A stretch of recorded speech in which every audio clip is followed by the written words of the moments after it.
말씀을 믿고 가라는 제목으로 하나님 말씀을 전하겠습니다. 요즘 우리나라와 전 세계의 핫 이슈는 단연 남북 정상회담입니다. 지난 4월 27일 오전 9시 15분 11년 만에 역사적인 남북 정상회담이 판문점에서 열렸습니다. 이전에도 두 번의 남북 정상회담이 있기는 있었지만 실제로 이행했다기보다는 그저 상징적인 회담에 불과했습니다. 그런데 이번 회담은 그때와는 달리 피부에 와닿는 실제적인 회담이었다고 생각이 됩니다. 한반도 비핵화, 군축, 활발한 남북 교류 등등, 물론 이전에도 들어봤던 내용들이긴 하지만 이번에는 종전협정을 비롯해서 미국과 중국이 관여하는 실질적인 남북 정상회담이었다고 생각합니다. 만일 양국 정상이 선언한 그대로만 이행한다면 남북한의 관계는 새로운 전환기를 맞이하게 될 것입니다. 당장의 통일은 기대하기 어렵지만 그대로만 이행된다면 북한을 이제는 마음껏 자유롭게 왕래할 수 있게 되고 기차를 타고 시베리아 횡단철도를 타고 유럽까지 갈 수 있어요. 할렐루야. 그날이 속 오길 바랍니다.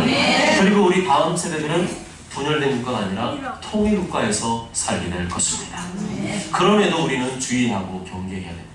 북한은 두 번의 남북 정상회담을 보란듯이 뒤집어 엎은 전례가 있기 때문입니다. 그 대표적인 것이 연평해전, 백령도 포격사건, 천안함 폭침 사건이죠. 그래서 우리는 기도해야 됩니다. 정말 사람의 계획대로 이루어지는 것이 아니라는 것을 우리는 항상 염두에 두고 이 나라와 민족과 열방의 주관자는 하나님이심을 인정하며 기도될 줄 믿습니다.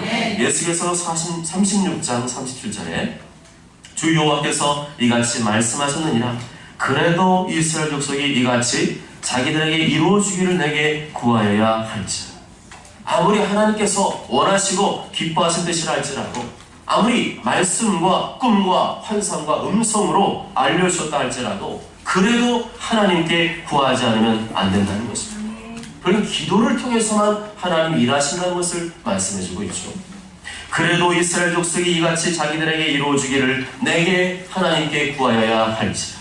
그래도 나에게 구하라. 다 될 것 같아도 그래도 나에게 구하라. 안 될 것 같아도 그래도 나에게 구하라. 그것이 주님의 뜻인 줄 믿습니다. 그게 왜 그럴까요? 나는 하려고 할 때, 되려고 할 때 되는 것 같은데 안 돼. 나는 잘 되고 있는 것 같은데 안 되는 것 같은데 또 안 돼. 이게 왜 그럴까요? 왜 이런 일이 벌어질까요? 주님 말씀이 나와 있잖아요. 그것이 하나님의 뜻이라 할지라도, 말씀이라 할지라도 그래도 이스라엘 족속이 믿는 백성들이 이같이 자기들에게 이루어지기를 나에게 하나님께 구해야 된다 말씀합니다. 몰라서가 아니죠. 하나님께서 모르시겠어요? 하나님 아셔도 다 맞아도 아무리 중요해도 우리가 기도해야 비로소 하나님께서 일하신다는 것입니다. 그래서 중요한 게 기도입니다. 교회와 성도들은 언제나 기도의 집이 되어야 합니다. 기도의 불이 꺼지지 않아야 합니다. 한편에 요즘 우리 소풍교회 한 이슈가 뭔지 아십니까? 성령님의 역사하심, 그리고 치유사역입니다. 지난 3월에 우리와 같은 합동교단의 최종천 목사님을 모시고 2박 3일 동안 복음전도 치유집회를 열었습니다. 우리는 성령께서 최종천 목사님을 통해서 지금도 수많은 사람들의 질병을 치유하시고 놀랍게 일하시는 그 하나님을 똑똑히 목격하였습니다. 그런데 그 목사님에게 임하셨던 성령님이, 그 치유의 은사와 능력이 저에게도 전이되어서 지금도 우리 교회 안에서 성령님의 치유와 역사가 진행되고 있습니다. 우리 교단은 아시다시피 원래 이런 쪽과 안 친한 교단이에요. 말씀 중심의 아주 보수적인 교단입니다.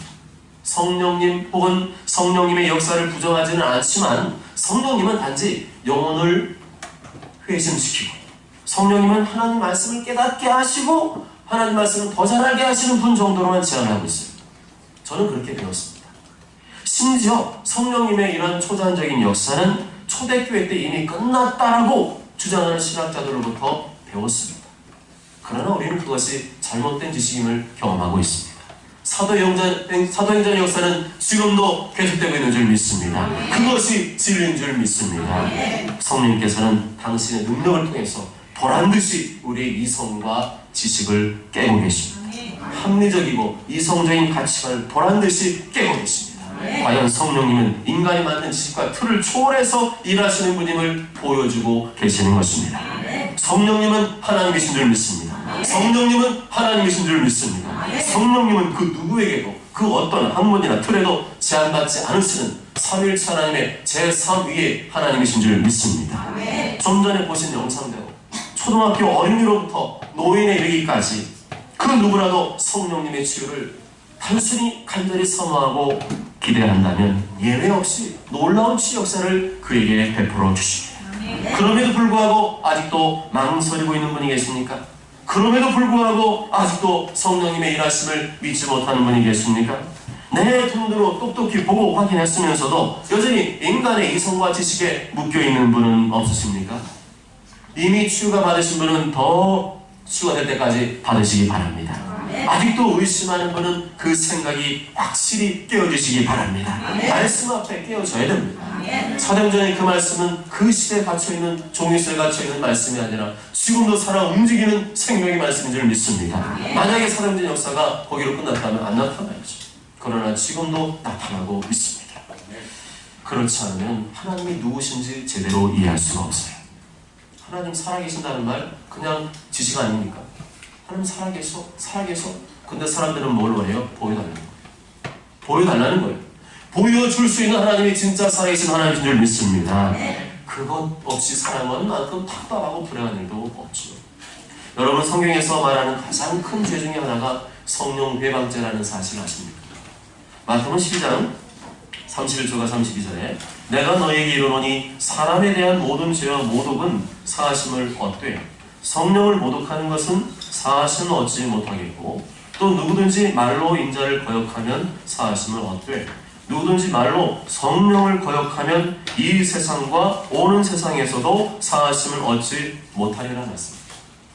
성령을 부인하고 성령의 역사를 모독하고 거역하는 사람은 이 땅에서도 뿐만 아니라 죽은 이후의 내세에서도 용서받지 못한다고 주님이 말씀했어요. 아주 무서운 말씀입니다. 다른 것은 내가 용서해 주겠는데 성령님이 일하시는 것을, 성령님이 능력을 베푸시고 치유하시는 것을 모독하고 부정하고 거역하는 사람 용서 안 해준다는 겁니다. 예수님께서 성령의 능력으로 모든 약한 것과 병든 것을 고치시고 특히 귀신을 쫓아내는 사역을 보았음에도 불구하고 바리새인들과 서기관들이 뭐라고 한 줄 아십니까? 귀신의 왕 바알세불의 힘을 힘입지 않고는 귀신을 쫓아내지 못해. 예수님이 지금 뭐하고 있다는 거예요? 예수님이 귀신의 왕의 힘을 이용해서 귀신을 쫓아내고 있다는 거예요. 그건 뭡니까? 한마디로 말하면 안 믿겠다는 거예요. 못 믿겠다는 거예요. 귀신의 힘으로 그랬지 그럴 리가 없다는 거예요. 그러면 예수님 귀신이란 말이에요? 분명 이 사람들은 두 눈으로 똑똑히 보기는 보았지만 그것이 성령님의 능력임을 부정하였습니다. 자기가 인정 안 한다고 성령님의 능력이 기구 아니고 그런가요? 내가 인정하는 성령님이 역사하신 거고 내가 인정 안 하는 마귀가 역사한 거예요. 도대체 그런 원리가 어디 있습니까? 여전히 문제는 뭐예요? 내 머리가 문제예요. 내 머리가 여전히 내 인생의 주인입니다. 누가 누구를 판단합니까? 누가 누구를 판단할 자격이 있습니까? 하나님께서 나를 판단해야 맞는 것이지 내가 하나님을 판단하고 있습니까? 저 큰 우주에 비하면 나는 먼지 하나보다도 작은 존재에 불과한데 내가 감히 어떻게 하나님을 판단할 수 있습니까? 그건 마음이 사실 죄송한 얘기지만 교만한 거예요.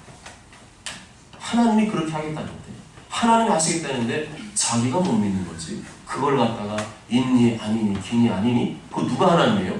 자기가 하나님 되는 게 이건 교만한 거죠. 그 속에 100% 마귀가 역사하고 있는 거예요. 마귀가 의심하게 하고 믿지 못하게 하고 성령님을 거부하게 만드는 겁니다.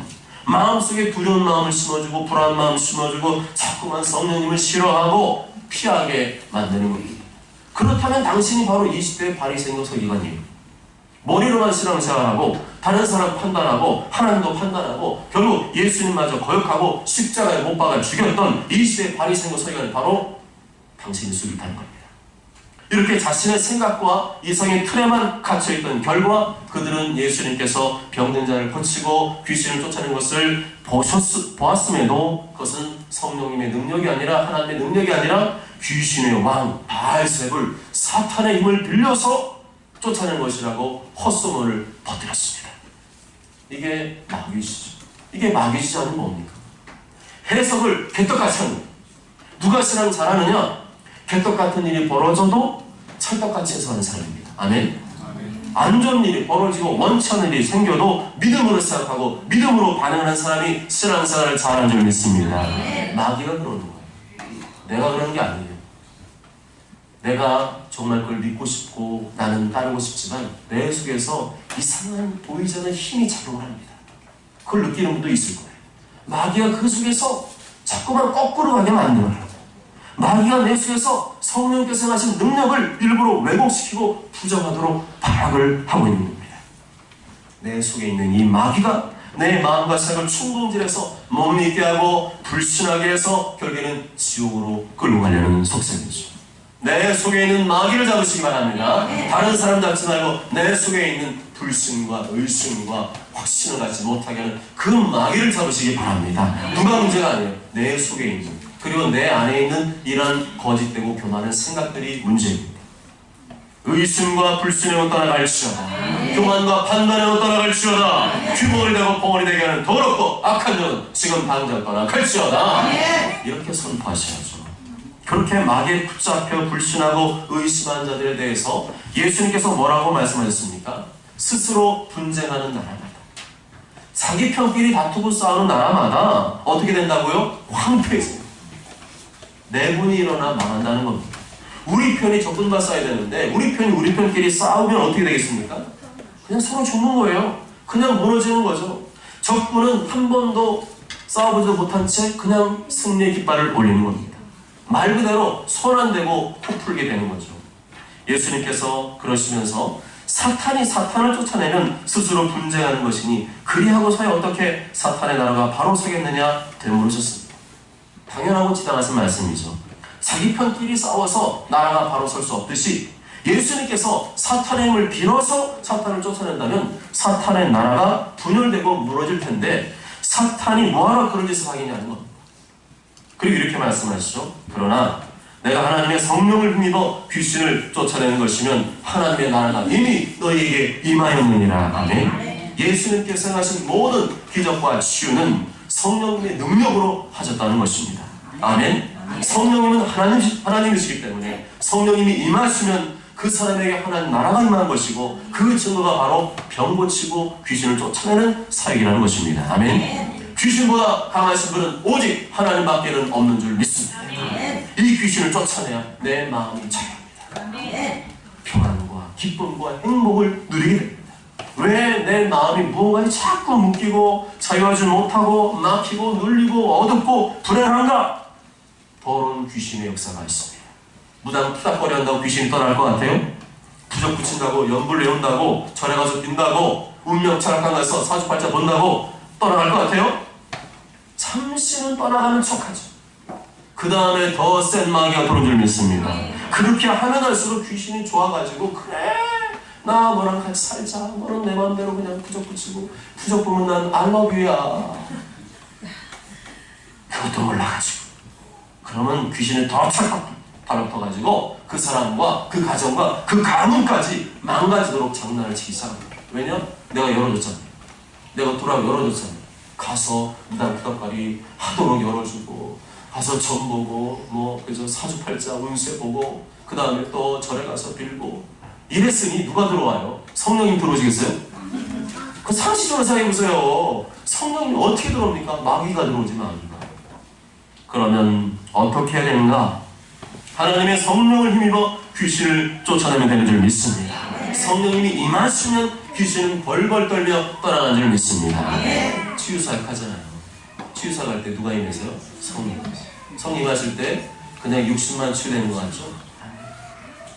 마음의 성체 치유되고요. 악한 것도 떠나는 줄 믿습니다. 왜냐하면 치유가 강력하게 일어나잖아요. 이거 어떻게 누가 부정했습니까? 근데 치유가 일어날 때 몸이 틀어질 때 사단이 떠나는 줄 믿습니다. 악한 게 떠나갑니다. 그래서 이 최옥춘 목사님이 우리에게 보여준 그 치유사역은 정말로 강력합니다. 영적인 걸 풀어주고 정신적인 걸 풀어주고 육체의 질병을 풀어줘서 성령께서 우리를 자유롭게 하십니다. 성령이 말씀은 내 인생의 가난과 저주와 질병도 완전히 물러가는 줄 믿습니다. 성령님밖에 해결책이 없어요. 누가 그걸 풀어내겠어요? 그래서 모든 그리스도인은 반드시 성령 충만을 받아야 합니다. 성령 충만 받아야 됩니다. 모든 것에서 그래야 묶임과 자유합니다. 당장의 환경이 안 바뀔 수 있어요. 그렇지만 이유 없이 기쁘고 이유 없이 행복하고 이유 없이 평강이 임할 수 있습니다. 세상의 욕심쟁이 저도 겪어봤습니다. 근데 그거는 그때뿐이더라고요. 술 한잔 거나하게 다 취하면 그날 기분이 하늘을 날죠. 세상에 다 호령할 것 같죠.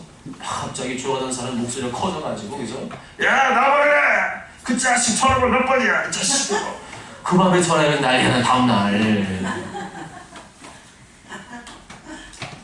제가 다 경험했다니까요. 그런데 술 깨고 나면 어때요? 행복하던가요? 술 막 깨가지고 머리는 깰듯이 아프죠. 속은 뒤집혀있죠. 변기통 붙잡고 있죠. 그 다음에 할렐루야 그러겠어요. 오? 죽을 것 같아. 한번 진짜 제대로 한번 드셔보세요. 드셔보지 말고 그렇다니까요. 그렇다는 거예요. 그만큼 세상의 재미는 그때뿐이에요. 뭐 새로 자동차 사시고 집 사시고 뭐 가구도 사시고 하잖아요. 근데 그 기쁨이 얼마가 되나요? 새 옷 사고 새 신발 사고 아싸 사기 일주일부터 좋죠. 그 다음에 산 다음에 일주일도 못 가서 다 싸우는 거예요. 여러분 속지 마십시오. 거기에 있는 것이 아니라 성령님께 있는 줄 믿습니다. 성령 안에 있으면 새술에 취하는 겁니다. 성령 충만하면 술 먹은 것도 아닌데 신나서 정말 술에 취한 것과는 다른 그런 새로운 세계를 경험하게 됩니다. 오늘 본문 말씀은 예수님께서 누구를 치유하는 장면입니까? 왕의 신하의 아들을 치유하는 장면이죠. 20절 하반절에 왕의 신하가 있어 그의 아들이 가버나움에서 병들었더니 라고 말씀합니다. 병들었다는 것 그 자체로는 안 좋은 일이에요. 그렇지만 병들었기 때문에 예수님 믿게 되고 병들었기 때문에 성령님의 치유와 능력을 경험하게 된다면 그것은 도리어 나에게 복이 되는 줄 믿습니다. 여러분들도 그렇지 않습니까? 언제 예수님 믿게 되고 언제 성령님의 치유와 능력을 경험하게 됐습니까? 힘있고 잘 나가고 건강할 때입니까? 남부럽지 않게 잘 살 때입니까? 그런 경우는 거의 없습니다. 대부분 어렸을 적에 힘이 없을 적에 아프고 병들고 외롭고 괴로웠을 적에 뭐라도 붙잡고 의지하고 싶어졌을 때 그러다가 돌고 돌아서 교회에 나와서 예수님 알게 되고 믿게 된 것 아닙니까? 아프지 않은 사람이 치유하러 오겠습니까? 약 먹고 날 것 같으면 치유받으러 오겠습니까? 안 났으니까 찾아오는 것입니다. 약 먹어도 그때뿐이고 수술 받아도 그때뿐이고 도리어 부작용 때문에 고생하다가 찾아오는 것입니다. 이렇게 병들고 아프기 때문에 뭔가 문제가 있기 때문에 예수님 찾게 되는 것이고 그 결과 예수님을 만나게 되는 줄 믿습니다. 성령님의 치유를 경험하게 되는 줄 믿습니다. 마음을 가난하게 해서 만나게 하시는 것입니다. 왕의 신하가 왜 예수님 앞으로 옵니까? 로얄 오피셜, 노블맨, 부유하고 높은 자리에 있는 귀족이 뭐하러 예수님 찾아오겠습니까? 뭐가 아쉬워서 예수님 찾아오겠습니까? 47절에 거의 죽게 되었습니다. 아들이 거의 죽게 되자 찾아왔습니다. 이제 세상 의학으로는 안 된다는 거예요. 이렇게 자기 아들이 거의 죽게 되었다면 여러분 같으면 어떻게 하시겠어요? 저 같아도 뭐 하여튼 집도 없지만 빚을 내서라도 여러분 같으면 집을 팔아서라도 내 아들 살리려고 하지 않겠습니까? 이 병원 저 병원 유명해서 다 찾아가 보았을 겁니다. 뭐 아마도 무당 푸닥거리도 하고 부적도 해보고 또 운명철학관도 찾아가 보고 그런데 결국 다 소용없더라. 그래서 누구에게 찾아왔어요? 예수님께 찾아왔습니다. 예수님이 정답인 줄 믿습니다. 예수님께 제일 먼저 찾아왔더라면 얼마나 좋았을까요? 정답이 거기 있는데 자꾸만 오답을 찾아가니까 안 나오잖아요. 병 고친다고 그 많은 돈과 시간, 에너지를 허비하지 않아도 되었을 텐데 돌고 도는 인생 돌아서 해서 돌리시오. 뭘 돌려요? 그래가지고 예수님을 찾아온 것 아닙니까? 그럼에도 그렇게 하는 사람이 복 있는 사람인 줄 믿습니다. 죽어도 예수님 안 찾는 사람 있어요? 없어요? 있어요. 아무리 아프고 병들어도 예수님 찾아온 사람, 안 찾아온 사람 있어요? 없어요? 있어요. 있어요. 안 찾아오면 그냥 아프고 병들다가 그 영혼마저 지옥에 가는 거예요. 예수님 이렇게 말씀하셨습니다. 만일 내 오른손이 너로 실족하게 하거든 찍어내버리라. 내 백체 중 하나가 없어지고 온몸이 지옥에 던져지지 않는 것이 유익하니라. 만일 내 눈이 너를 범죄하게 하거든 내 빼어내버리라. 한 눈으로 영생에 들어가는 것이 두 눈을 가지고 지옥불에 던져지는 것보다 나옵니다. 무슨 수를 써서라도 지옥만은 가지 말라는 것입니다. 우리는 안 보이지만 영원히 고통받는 지옥이 존재하고 있다는 것입니다. 지옥은 꺼지지 않는 불이 존재하는 것이요 더럽고 악한 영들이 끊임없이 고통을 가하는 곳인 줄 믿습니다. 그러면 어떻게 지옥에 안 갈 것입니까? 어떻게 해야 지옥에 안 갈 수 있습니까? 예수님을 믿어야 되는 줄 믿습니다. 예수님만이 천국 가는 길이요 진리요 생명인 줄 믿습니다. 종교라고 다 똑같다고요? 누가 그래요? 기독교가 종교라고 말하는 사람? 제가 볼 때는 분석을 해봐요. 기독교는 종교가 아니라 진리인 줄 믿습니다. 하나님이 창설하신 그 진리, 그 자체 정답입니다. 그러면 다른 종교, 만약에 나는 그래도 다른 종교도 괜찮다고 생각해요? 그럼 가세요. 저는 안 말립니다. 이단사의 종교 때 가세요. 안 말립니다. 그러나 분명히 기억하십시오. 그것은 지옥으로 가는 길입니다. 거기에도 고상한 게 많아요. 없다는 게 아닙니다. 고상한 철학, 지식 다 있습니다. 배울 거 있어요. 그러나 생명을 얻다는 사실을 명심하시기 바랍니다. 비슷해 보여도 그것은 사탄이 파놓은 지옥의 함정이라는 사실을 명심하시기 바랍니다. 예수님 없는 길은 죽음의 길입니다. 예수님 믿어도 계속 불순종하며 사는 사람은 이 땅에서도 지옥을 경험하며 살다가 지옥으로 떨어지게 됩니다. 왜요? 본인이 원했으니까. 그렇게 살기를 원했잖아요. 예수님께 십자가에서 흘린 피는 장난이 아닌 줄 믿습니다. 인간의 피가 아닌 줄 믿습니다. 죄인의 피가 아닌 줄 믿습니다. 예수님께서 흘리신 피는 만물을 창조하신 하나님의 아들의 피인 줄 믿습니다. 예수님께서 흘린 피는 우리의 죄를 사는 영생의 피인 줄 믿습니다. 이렇게 예수님께서 이 땅에 사시는 동안에 그토록 수많은 이적과 능력을 행하신 이유가 뭘까요? 53절 보실까요? 53절 시작. 그의 아버지가 다시 시작. 그의 아버지가 예수께서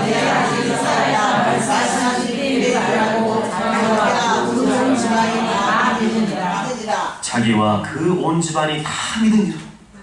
기적과 능력을 행해서라도 예수님 믿게 하시려는 것입니다. 지옥까지 않게 하려는 것입니다. 그냥은 안 믿으니까, 마음이 강팍하니까, 말로 해서 안 믿으니까 기적과 능력을 행해서라도, 아니면 고난과 시련의 풀무불을 통해서라도 예수님 찾게 하시고 결국에는 믿게 하신 것인 줄 믿습니다. 이것이 하나님의 사랑이 아니고 무엇입니까?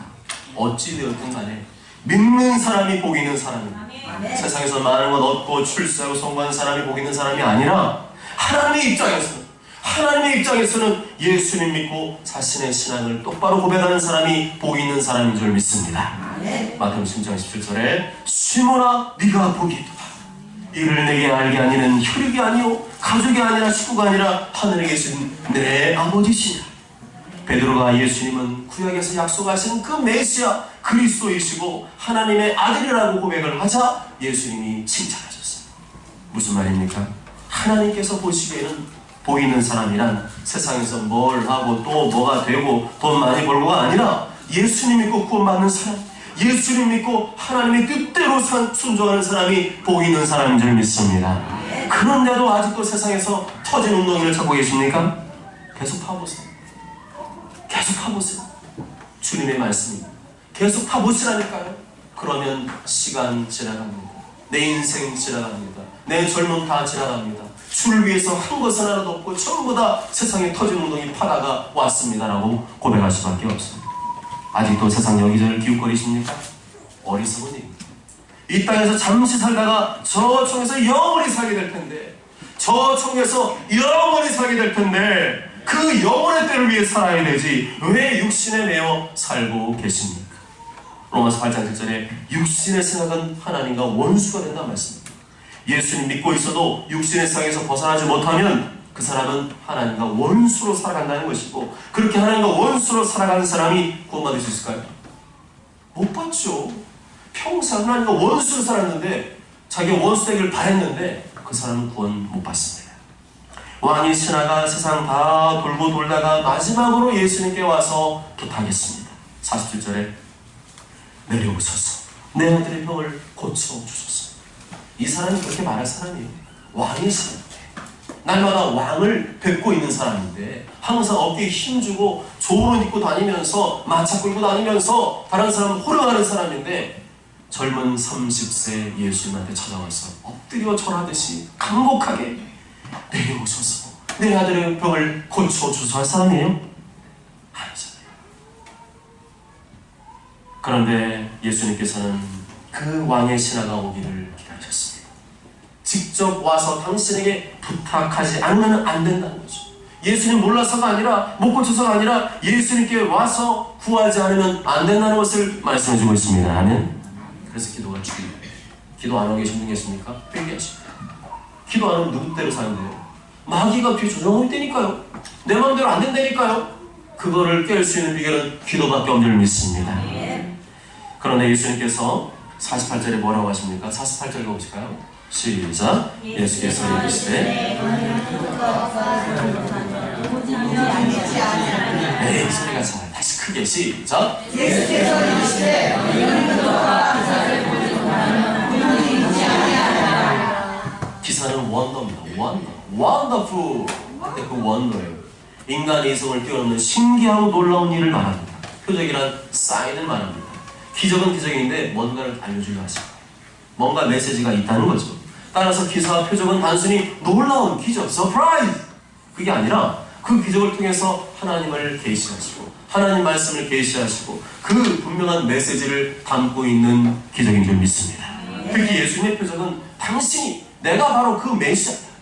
구약에 기록된 그 약속된 메시아가 바로 나라는 것을 증거하기 위해서 표적을 행하셨습니다. 지금 이 시대에 일어나고 있는 기적들도 사실은 다 표적입니다. 특별한 성령사를 행하고 능력을 행하고 병자 고치고 귀신 쫓아내고 이 일 역시 모두 다 표적입니다. 그래서 누굴 나타내는 거예요? 예수님을 나타내요. 예수님의 이름으로 고치잖아요. 예수님의 이름이 아니면 작동이 안 된다니까요. 예수님의 이름으로 기적을 행하심으로 예수님을 널리 알리고 전파하시는 것입니다. 그런데 예수님은 거절하셨어요. 왕의 신하가 맞잖아요. 좀 이렇게 그저 평범한 사람이 아니라 왕의 신하가 치렁치렁 아주 그저 고운 비단옷 같은 옷을 입고 와서 으리으리한 그 얼굴로 해서 막 풍채가 나오는 그저 아주 근엄한 왕의 신하가 와가지고 간청했는데 어떻게 해서 예수님이 거절했어요. 왕의 신하가 얼마나 무언했을까. 내가 지금까지 온 동네 많이 다녀봤지만 난 이렇게 학대하고 박해한 곳은 없었어요. 내가 이래봬도 왕의 신하인데 내가 날마다 왕을 뵙고 살고 있는데 나한테 이러시면 곤란한데요. 내 말 한마디면 왕이 명령하실 텐데 이렇게 생각했다면 물 건너가는 거예요. 그런데 왕의 신하가 예수님이 딱 거절하자 뭐라고 대답합니까? 49절 읽습니다. 시작. 신하가 이르되 주여 우리가 죽기 전에 내려오소서. 왕의 신하가 삐졌어요? 토라졌습니까? 마음 상했습니까? 헤이 빈정 상했어. 우리 집에 갔어요? 아니잖아요. 예수님이 뭐라 말씀하신지 간에 끝까지 간청한 줄 믿습니다. 끝까지 간청하십시오. 끝까지 간청하십시오. 그게 믿음으로 인정받습니다. 일이 안 풀리고 하나님께서 거절하시는 것 같아도 끝까지 믿음으로 간청하는 것, 그것이 믿음인 줄 믿습니다. 몇 번 기도해보고 안 되면 포기해요? 그건 믿음 아니에요. 믿음은 하나님을 믿는 겁니다. 그래도 믿는 겁니다. 낭망 중에도, 기대할 수 없는 중에도 끝까지 하나님을 신뢰하며 기대하는 것, 그것이 바로 믿음인 줄 믿습니다. 예수님께서 이렇게 포기하지 않고 간청하는 그를 향해 뭐라고 하셨습니까? 50절 있습니다. 50절 시작. 예수께서 이르시되 가라 내 아들이 살아있다 하시니 그 사람이 예수께서 말씀을 믿고 가고 이제 예수님이 인정해 주셨어요. 네가 포기하지 않는 거야. 끝까지 포기하지 않고 마음 상하지 않고 나에게 와서 간청하는구나. 그것을 믿음으로 인정하셨습니다. 그런데 예수님께서 직접 찾아가서 아들을 고쳐주셨나요? 신방하시고 가셔서 안수해주셨나요? 아니에요. 그저 말씀만 하셨어요. 가라! 내 아들이 살아있다! 이것은 왕의 신하가 기대하는 것이 아니었을 거예요. 뭔가 눈에 보이는 사인이나 표적을 원할 수 있습니다. 그러나 그는 예수님 말씀을 믿었습니다. 그 사람이 예수께서 하신 말씀을 믿고 가더니 아멘! 말씀을 믿고 가는 것이 믿음인 줄 믿습니다. 성령의 감동을 믿는 것이 믿음인 줄 믿습니다. 당장에 아무것도 안 보이고 잡히지 않아도 그것이 하나님 말씀이라면 믿는 것, 그것이 믿음인 줄 믿습니다. 그랬더니 무슨 일이 벌어졌습니까? 51절 52절 볼까요? 51절 52절 시작. 내가 이르서 아이가 살아가라 그 낮이 시작할 때를 모르지 어제 7시에 열기가 떨어졌나이다 하는구나. 아멘. 말씀을 믿고 내려갔습니다. 다른 거 안 믿고, 다른 거 안 보여줬어요. 다른 거 뭐 주시지 않았어요. 그런데 말씀만 믿고 내려갔습니다. 내려갔는데 사람이 찾아왔어요. 말씀 믿고 순종하면 만날 사람을 만나게 하신 줄 믿습니다. 믿을 만한 사람, 도와줄 만한 사람 보내는 줄 믿습니다. 사람 찾아가지 마세요. 말씀을 따라가시기 바랍니다. 주님을 찾으시기 바랍니다. 그렇게 말씀 믿고 갔더니 왕의 신하의 종들이 와서 무언가를 말해주죠. 뭐라고 했어요? 아이가 살아있습니다. 거의 죽었는데 얘는 죽은 목숨인데 아이가 살아있습니다. 할렐루야. 언제 몇 시에 아들이 여기에 떨어졌다고요? 어제 7시. 어제 7시가 어떤 때인데요? 53절 씁니다. 시작. 그래서 예수께서 내 아들이 살아있다 하시니 그때인 줄 알고 자기가 그 원수를 아느니라. 아멘. 종들이 말한 7시는 아들의 열기가 떨어진 바로 그 시각이고 예수님께서 가라! 네 아들이 살아있다 말씀하신 바로 그 시각이었습니다. 하나님은 정확하신 줄 믿습니다. 하나님은 정확하신 줄 믿습니다. 내가 생각하는 때가 아니라, 내가 예상하는 때가 아니라 하나님 말씀이 떨어지는 즉시, 성령님의 감동이 임하는 즉시 모든 질병과 문제는 풀리기 시작한 줄 믿습니다. 그래서 하나님께 구해야 됩니다.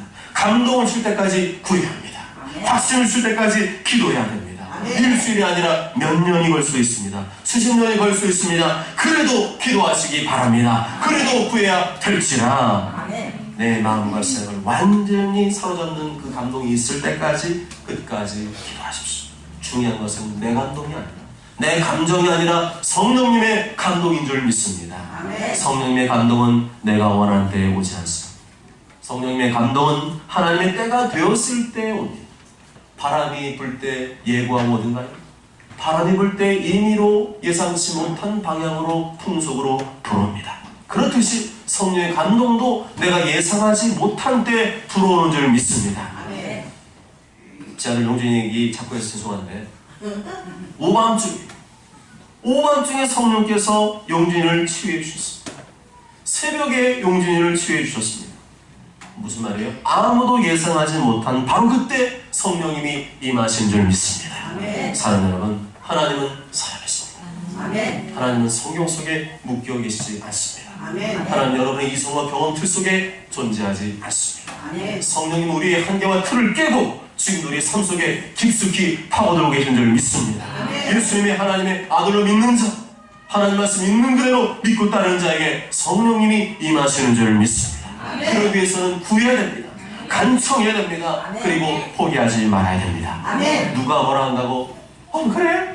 솔깃하지 말고 성령의 감동을 구하시기 바랍니다. 그런 사람이 있는 것 같이 사는 얘기예요. 성령의 감동을 구하시기 바랍니다. 성령의 감동이 임하면 놀라운 기적이 일어난 줄 믿습니다. 모처처럼 모두가 우리의 이성과 감정과 생각에 매여 계시지 말고 언제나 그것을 초월하여 역사하시는 성령님을 기대하며 끝까지 포기하지 말고 기도하시고 믿음으로 기도하셔서 응답받는 자들이 되시길 주님의 이름으로 축복합니다. 아멘.